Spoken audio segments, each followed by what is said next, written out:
വയനാട്ടിലെ കരിന്തണ്ടൻ സ്മാരകമാണിത്. അതായത് താമരശ്ശേരി ചുരം, വയനാട്ടിലേക്കുള്ള ചുരം, അതിന് ശരിക്കും ബ്രിട്ടീഷുകാർക്ക് വഴി കാണിച്ചു കൊടുത്ത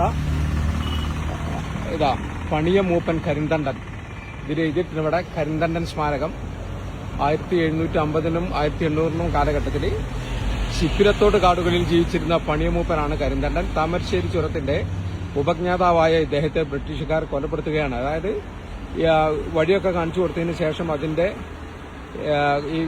ഇത് ബ്രിട്ടീഷുകാർ കണ്ടെത്തിയതാണ് എന്ന രീതിയിലേക്ക് വരുത്താൻ വേണ്ടി ഇദ്ദേഹത്തെ കൊന്നുകളഞ്ഞു എന്നാണ് പറയപ്പെടുന്നത്. ഇത് പിന്നീട് ഇദ്ദേഹത്തിന്റെ ഈ മൂപ്പന്റെ ആത്മാവ് ഇവിടെ ഈ ചെങ്ങലയില് ഈ മരത്തിൽ ഇവിടെ തളച്ചു എന്നാണ് പറയപ്പെടുന്നത്. ഈ ചെങ്ങല പലർക്കും അറിയായിരിക്കും.